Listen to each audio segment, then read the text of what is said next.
everybody. Happy Travel Tuesday. I am here to give you an inside look at my packing process. One question I get a lot is, what should I pack? How do I know what to pack? So we're going to go through all of that right now because I am in the midst of packing. So it's good timing. So the first thing I do when I'm deciding what to pack is I take a look at the itinerary and try to break out exactly what I'm going to need. So I'll look at the evening activities to try to figure out if I'll need more dressy clothes for nighttime. I also take a look at what activities we're planning to do, how many days I'm actually going to be in my bathing suit, so that I don't really have to bring as many outfits, or if we're going to do a special activity. So for instance, we went to Belize to go cave tubing, and so we wanted to make sure to bring our water shoes so that we had those and didn't have to buy those. If we're going to a place that's known for having good coral reefs or snorkeling near the resort, I'll throw in a pair of goggles so I don't have to rent the snorkel gear there. For instance, on this trip, we're going to be visiting some historic sites that require shirts with sleeves and long pants. So I wanted to make sure I brought those. And so then what I'll start to do is start laying out what I'm going to need. And you can kind of see behind me, I'm going to give you a better look here. I actually have a clothing rack. So I bought this for $8 at IKEA, and it's been worth every penny. It lives in the garage when we're not packing. And so what I'll start to do is I'll start as I'm doing laundry to hang up clothes that I know I want to wear. And so you can see they're kind of stacked together here to give you an idea of how I'm thinking about it. So this group right here is going to be my daytime clothes. And so as I said, definitely need longer pants and skirt. Because where we're going, it's more modest. So you got to make sure to cover those knees. And then I try to think of it as packing for 4 days at a time, even though we're going to be gone for longer than that, because a lot of times you do wear the same clothes over and over again. And if worse comes to worse, you can always wash your clothes. So I'm taking a long sleeve shirt that's light, 3 quick dry V-neck shirt because it's going to be hot where we're going, and then a nicer tank top in case we end up going somewhere that's still casual, but nicer in the evening. Since we're going on a cruise, I know that I'm going to need nighttime outfits. And so this is where a mix and match comes in handy. So I have 1 skirt and 2 tops that will match that. And then I just like bringing dresses. So I really like dresses. So I have 4 dresses I'm bringing for the other nights, and then 1 sweater that's going to go with all of those. So again, I kind of looked at the itinerary, realized I'm going to need dressier stuff for nights. So I laid that out. I packed for 4 days, even though we're going to be gone longer than that, for 4 days, because I know I'm going to rewear some of the outfits. And again, worst comes to worst, I can always wash them. And then we are going to spend part of our trip at a colder climate. So I have a long sleeve shirt, my windbreaker, a fleece, an extra heavy sweater for nighttime, and then a heavier pair of pants. And that's sort of how I'm breaking this up. The other thing you want to think about is you want to, as you're packing, you really want to think about when you're going to need what clothes when. And so one thing we always do is, no matter where we're going, as long as we are checking a bag, we want to make sure we have enough of what we need in our carry-on. And so, like, thinking about this trip, we want to make sure we have our swimsuits in our carry-on, because that's something that's really hard to find. If your checked baggage was lost, it's going to be really hard for you to find a swimsuit potentially in a new location, especially when you're 6 feet tall. It's a little hard. We also want to make sure we definitely have a full separate outfit that could be suitable for day or evening. So we're both bringing khakis and then 2 extra shirts, extra underwear, extra socks. Want to make sure we have some set of toiletries. We're going to use the normal set of carry-on toiletries we take on our weekend trips. But again, just so that if anything happens to the checked bag, we have the bare minimum we would need to get through vacation, because we definitely don't want to be spending that first day of vacation running around trying to replace everything. We want just enough to get through, if worse comes to worse, that we could use for the duration of our trip. A special attention to those things we would not be able to find at the location. So we'll tend to bring pants, but we know you can always buy a t-shirt or some other type of top when you get places. We definitely include our swimsuit because that'd be harder to find, to make sure that we have that available. And then we also wear a pair of shoes on the plane that we could wear the whole time. So I have a pair of nice walking shoes that aren't tennis shoes. They are black, Mary Jane's almost. So that really It gives me the opportunity. I could wear those daytime, nighttime. Again, just having that backup plan in place so that if our checked baggage was misplaced, then we have the carry-on items to fall back on, which is so, so important. The things missing from over there are my swimsuit, my pajamas, my workout gear. I'm only taking 4 pairs of shoes. So the Mary Jane walking shoes I talked about, a pair of flip-flops, a pair of flats, and then my tennis shoes. Again, really trying to get to those outfits where we can use the same pair of shoes the whole time. So cracking down on some of that packing. All right, so let's take a look at the other stuff I'm bringing. So if we go down here. All right, so this is the table of stuff. So let me walk you through it. So first, this is going to be my day bag. This is a Travelong anti-theft bag. It has lots of pockets and anti-theft procedures, anti-theft options. So for instance, there's a wire that runs through the strap so that it can't be cut. There's an RFID pocket, and I'll explain a little bit more of what that is. All of these lock, so you can lock all the zippers shut. So just a good crossbody option. So that as we go through the different cities, we don't have to worry too much about purse snatching. I also always take one of these collapsible grocery bags. It rolls up so nicely, and I end up always needing it, whether it's to take magazines and a book to the pool, to bring home extra souvenirs. It takes up so little space, and it's such a good investment to have. I always take a small purse for evening, and then this is my jewelry roll. I don't take a lot of my good jewelry. I'll take a lot of costume jewelry that looks really pretty. Again, nothing that I wouldn't want to lose. So, nothing that's irreplaceable or super expensive, because again, I just don't want to worry about it. Next, we bring these laundry bags to keep the clean clothes separated from the dirty clothes. You could just use a plastic bag. We just like to bring these because we're fancy. And then we, on the cruise we're going on, you can bring on a bottle of wine. So we're planning to buy a bottle of wine where we're going, but then you also want to make sure you have a corkscrew. And then I like to organize my electronics. So this green bag is always cords and an extra power supply. And then this fish bag is always cameras. You can see I have a GoPro, my regular camera, and then the head strap for the GoPro. This is a float. So we will be doing some swimming. So I like having a waterproof camera so that I can take lots of pictures. And the way I use the strap is that when we do more active excursions, I will put that strap on either the side or the back of my head, which sounds weird, and set it to take a photo every so many seconds. And we did this when we went ATVing in Alaska, and we ended up with these fabulous pictures. My husband was riding behind me, and so every couple seconds, the GoPro would take a picture of him riding behind me. So it was really neat. And then we switched it around on the way back so that he rode in front of me so that we got some pictures. So again, you're enjoying the experience and not really worrying about taking pictures. So that's super fun.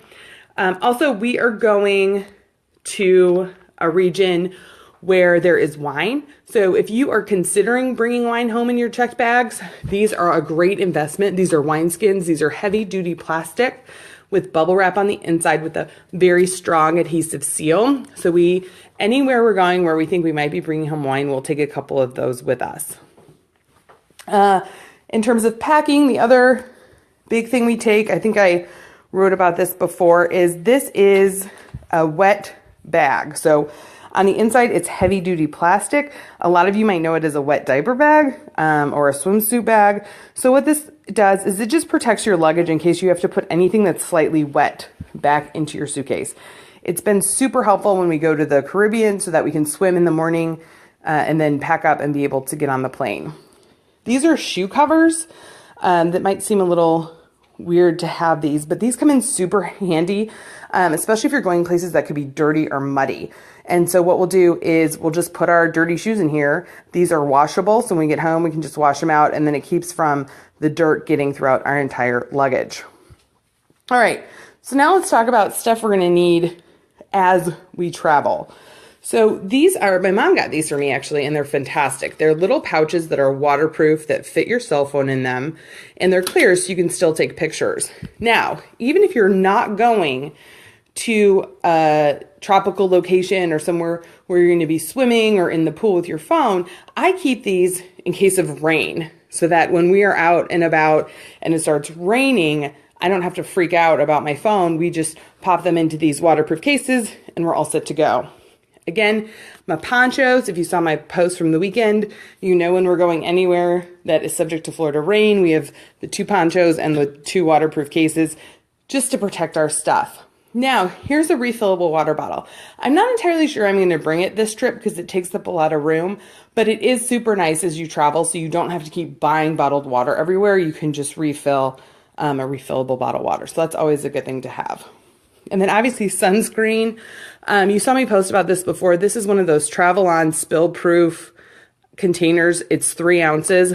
I just like to have it in my purse because then I don't have to worry about it spilling.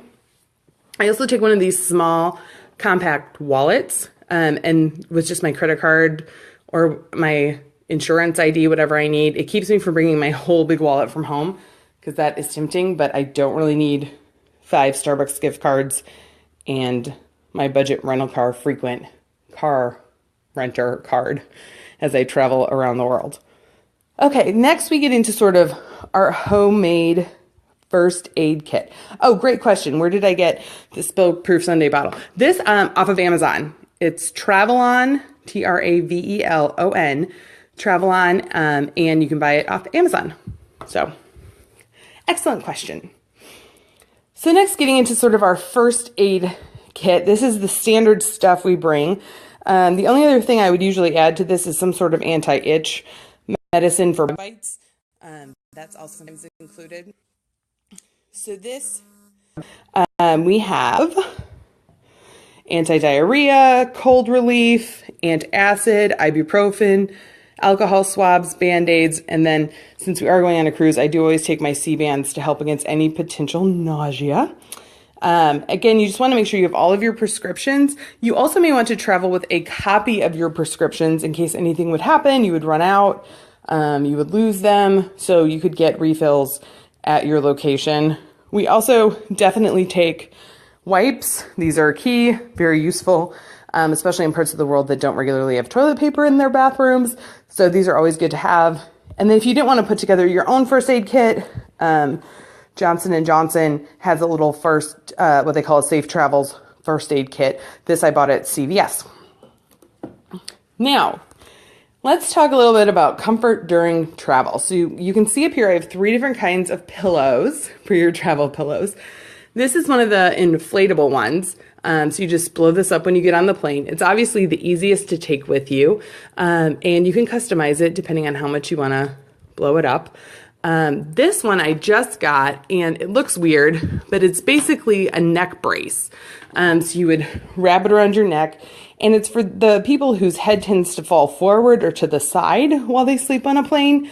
I've used it a couple times, and I really, really like it because that usually happens to me. And then there's also this pillow, which just is like a real pillow, but you can fold it in all kinds of different shapes depending on how you want to use it. So definitely find a pillow that works best for you. It's worth the investment, especially if you're going on a long flight. The other must bring is an eye mask.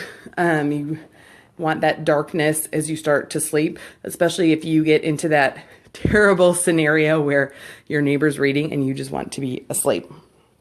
So then we also bring some stuff to do. So there's this great little game our friends introduced us to called Left, Right, Center. It's just a little dice game, super easy to play, helps pass the time. We also bring decks of cards, obviously guidebooks. I am still into old school guidebooks. As much as there's available on the internet, it's just nice having everything all in one pack. And then I always bring a novel to read. This one's by Stacey Bayless. Then we want to have snacks. We want to make sure we have snacks on our schedule. And then this is my little go-to plane kit. So it has hand sanitizer, a nasal mist, and an eye drop. So one of the hardest things about plane travel is the fact that you are just going to dry out. There is no humidity up there. And so the nasal mist can help fight off that airplane cold that you tend to get. I use them as I'm getting on the plane, about halfway through the flight, and then getting off, especially on really long flights. Now, there's also these great toothbrushes that fold up. Now, the way we pack our toiletries in order to make sure that we are not going to miss anything is we will put things into our bag as we use them the morning of travel. So wash your face soap goes in, shampoo goes in, conditioner goes in, body wash goes in, any face creams, any makeup. Just as we use it, we pack it so that way we don't forget anything. And yes, most of the stuff on this table will go into my carry-on bag. Yep, that's right. Now these chocolates are not for me. These are for the flight attendants. I was listening to a Condé Nast Traveler podcast the other day, and there was some flight attendants on there, and they were talking about how they love chocolate. So we are going to try it out this trip and bring some chocolate for the flight attendants. I'm super stoked about that. And then last but not least, these are a pair of Runners compression socks. Again, our flight is just over 8 hours. I tend to get a little ankle swelling on the old flights. So I found wearing these is really helpful. The level of compression, you can, talk to your physician or, figure out what works best for you. But I do like the Post Runners compression socks. Now, let's talk a little bit about keeping organized while you are on the road. So first of all, we have our folder with all of our information in it, our confirmations, our boarding passes, and our travel insurance information. And then also what we do is we make little envelopes when needed for each of the stops, where I'll include the voucher for that stop in the envelope. So that way we're not digging through a huge folder. We can just take out the envelopes we need that day. So for instance, our airport transfer. In here is the voucher for the airport transfer and the money for tip. For the next day, we also have, we're going on a Sagra Familia tour. Again, and here's the voucher and what we'll need for the tip. So just spreading things out that way, it does take up a little extra room, but it's so nice just to be able to grab what you need for that day and not having to be refiguring out everything and trying to make sure you have what you need for each individual port, especially when you're going on a cruise. If you're just, going one place and staying there, you probably don't need it. But if you're going on a cruise, you're in a new country, sometimes every day. You're definitely in a new city almost every day. So it's just a nice way to stay organized and make sure you have what you need. Then lastly, being safe while the travel. This is a waist belt. We will put our passports in here. One little tip is that we put our passports inside a plastic Ziploc bag because you get sweaty walking around cities. And it is incredibly important that you keep your passport in pristine condition. Otherwise, some countries will not let you in. So Ziploc bags with the passport and our money in it goes in the waist belt. Also in here is an extra credit card and our health insurance cards. And the card with the number for our travel insurance. And then these are RFID blockers. So what these will do, you put your credit card in here, and this will keep people from being able to scam off your credit card information. I think people may have heard about this, where they can walk by and get all of your information off of your credit card. So these block those. They also make them available for passports. So lastly, the other way to stay safe while traveling is getting travel insurance. I get this question a lot. Is travel insurance a scam? And in my opinion, absolutely not. We get travel insurance every time we travel. It covers us medically if anything would happen. An emergency evacuation from a country, whether it's a cruise ship or, you're just visiting a country, can be $30,000 to $50,000 because it's not the same healthcare system. Your regular health insurance may not apply. Your credit card benefits may not cover that. So to us, if God forbid anything ever happened, it's tremendously important that we know that we can be emergency evacuated back to the hospital of our choice. And that's why we get travel insurance every time. The other benefits is that if your bag gets lost or delayed, they'll, depending on your insurance policy, they'll reimburse you for any of the expenses to replace some of those items while you're waiting for your bag to reappear magically. They also help if your plane gets delayed or you run into any travel issues. So the last thing we always pack is our travel insurance information because we want to make sure that we have what we need and we're protected while we travel. So that's pretty much it. In terms of what I'm packing for my big trip, would love to hear your packing tips. And if you have any questions, definitely put them in the comments below. Thanks.